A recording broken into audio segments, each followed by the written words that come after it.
Tinapos na ng Iglesia ni Cristo ang kanyang protesta ngayong gabi. Sa kabila niyan, may panawagan pa rin laban sa anilay mga bumabaluktot ng batas. Sa Freedom Park ng Liwasang Bonifacio sa Manila, ang ikatlo at huling araw ng rally. Lumipat sila dyan matapos bawiin ang kanilang permit sa EDSA People Power Monument. Protesta po nila ito laban sa nakaambang pagsampa ng kasong pandarambong sa kanilang kamiyembro na si Senador Rodante Marcoleta na itong pahayag nila sa pagtatapos ng kanilang rally. Loobin nawa ng Diyos na maghari ang tunay na katarungan sa ating minamahal na bansa at huwag nawang magtagumpay ang sino mang bumabaluktot sa batas para lamang sa kanilang makasariling kapakanan. Dito natin tinatapos ang ating peaceful rally. Kung paanong mapayapa, maingat at maayos tayong naglakbay papunta rito, nawa ay gayon din sa ating pag-uwi. Dumalo naman si Senador Robin Padilla sa huling araw ng rally ng INC. Giit niya, iniisa-isa raw sila sa minority bloc. Matatanda ang sinampahan din ng PNP-CIDG si Padilla ng obstruction of justice dahil sa pagpapatakas niya umano kay Senador Bato de la Rosa. Pakinggan natin ang pahayag ni Senator Robin. Iniisa-isa na po kami. Hindi po magtatagal, masushoot na naman ako. Kasi yung kaso ko, obstruction of justice na ang warrant of arrest galing sa ICC eh. Dayuhan eh. Wala naman akong obstruction of justice dito. Foreigner pare ang kaso ko, foreign.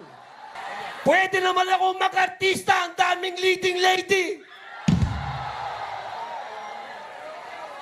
Pero nagtitiis ako para sa inyo. Nagpaabot din ng suporta si dating Pangulong Duterte sa INC. Sinabi yan ng anak niyang si Kitty Duterte na nasa The Hague. Pakinggan po natin. May silang sinabi niya, he said, sa mga Pilipino, pagpatuloy niyo yan. So, take it out however you think it means. Sa abuso nila sa atin, no, darating yung panahon na mapupuno talaga yung Pilipino. So, Samantala, mas naging maayos naman ang rally kanina sa Liwasan kumpara nung unang 2 araw sa EDSA. Namigay din ang LGU ng libreng lugaw sa mga nakilahok.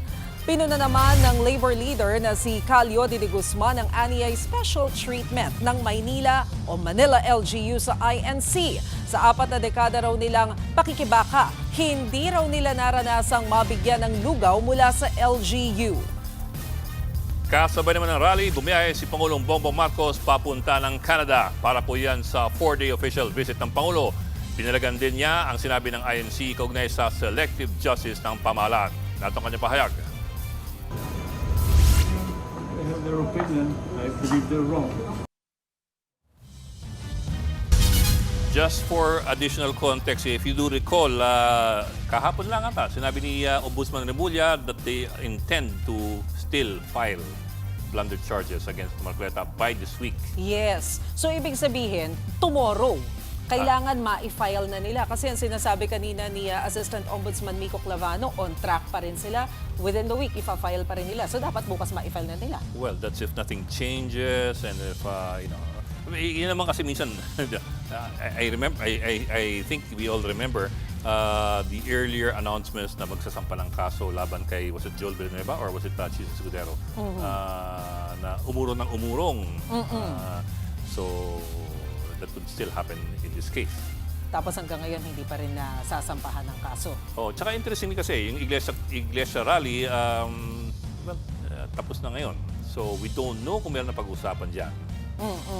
Well, ang sinasabi ng iglesia, nakuha na raw kasi nila o napaabot na nila yung objective nila. Kaya sila tumigil na doon sa kanilang kilos protesta. Pero ang sinasabi nga kanina ni Senator Robin na parang pinupunteriya daw yung minority. Although pag binalikan kasi natin yung CCTV video, yung video footage nung palabas, talagang kitang-kita na siya yung identified na sumama kay Senador Bato para makatakas doon sa loob ng Senado. At yan yung pinagbatayan nila nung sinasabi na obstruction of justice. At any rate, we will find out tomorrow kung matutuloy ang pagsasampa ng kaso ng pandarambong laban kay Senator Rodante Marcoleta o yan ba'y iuurong sa susunod na linggo. Kasi Monday, Impeachment!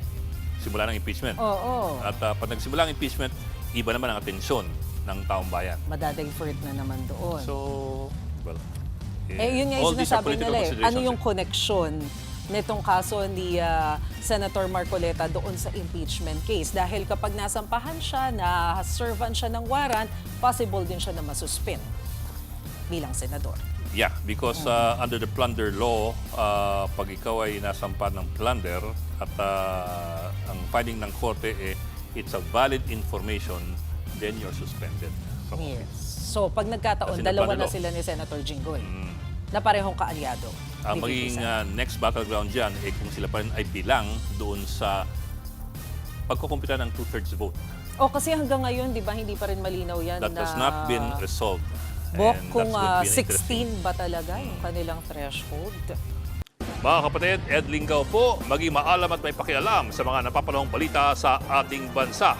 Para sa mas malilimang pagtalakay at paghimay sa mga issue at headlines, mag-follow at mag-subscribe sa social media pages ng News 5.